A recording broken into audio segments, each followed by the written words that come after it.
Hi, I'm Shelley Godby, the owner and CEO of Stamping Smiles, and today I want to give you a very quick lesson on how to use the Stamp-a-ma-jig.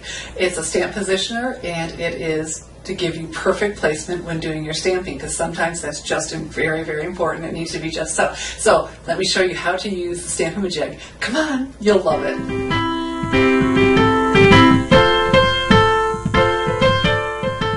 So you may be asking yourself, okay, you're going to show me how to use the Stamp-a-ma-jig. Why would I want to know how to do that? Well, for instance, this is a great stamp set to explain that. Watercolor Winter from the 2012 Stampin' Up! Holiday Catalog. And it is a two-step stamping set. And that means it takes 2 steps to finish the picture. And in this case, the 2 steps would be an overlay. And so you stamp in the darker color, the outline image goes in a darker color, and a lighter color for filling in. So that means you don't have to watercolor it in, you just get to stamp right over top of it. But getting the positioning correct is important. So that's where the Stamp-a-ma-jig comes in. And you have this handle in an imaging sheet. But before we get to that, first I stamped the outline image onto some very vanilla cardstock. And now we're ready to go ahead and do the fill-in. We need to get our image, and here's our fill for the holly. You see, it doesn't look like a whole lot on its own, but with all of that, the outline around it would be gorgeous. So we need to get it onto this imaging sheet. And I'm going to use 2 colors for the finished piece, but just to get the image on my imaging sheet to go quicker, I'm going to use just a classic Stampin' pad. So ink this up. And let me set that aside. This is important. The imaging sheet, and that just means the image goes on there, needs to be butted up into the corner.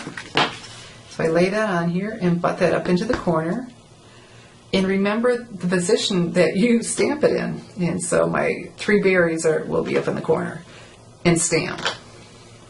Now we can't remove this from the clear mount, because if we do, we probably won't put it on the same way again. Okay? And because we have that nice and solid so you can see it easier, we need to go ahead and clean it. So a quick lesson with the Stampin' Scrub.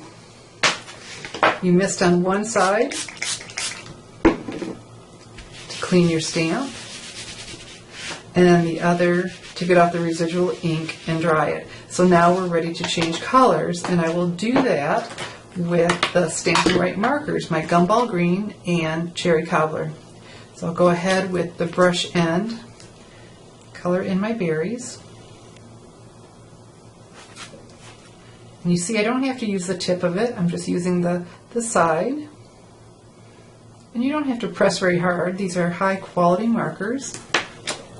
Then the Gumball Green. Color in the holly leaves.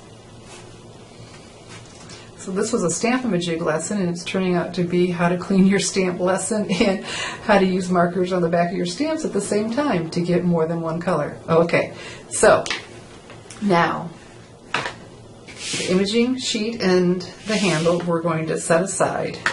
Bring back our cardstock with the outline image, and then we bring the imaging sheet to this, and we rotate it till we get it just however it needs to be. Doesn't matter if this is straight, you know, because I stamped it like this. You just rotate it till it gets just exactly where you need it to be so it's lining up. And so you can see the image through it. Aha, imaging sheet. Now you may want to rotate the whole thing. And it's lined up oh so beautifully. Now come back with the handle. Make sure this sheet is in the corner. And I like to test. Make sure I didn't move it or something. So see, it's right there. So keep your hand on the handle, remove the imaging sheet.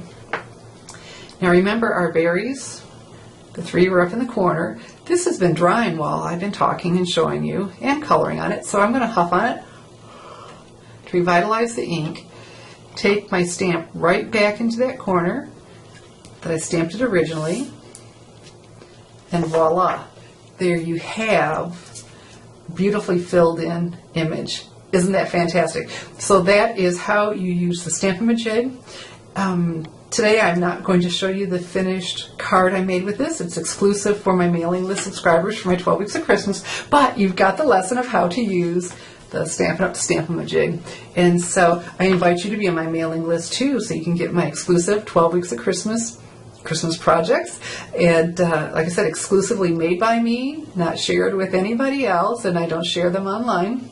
You have to be on my mailing list to get them. So there's a link at the bottom of the screen that'll take you right to my mailing list sign-up form. I'm Shelley Godby, teaching you how to create hand-stamped smiles. Thanks for watching.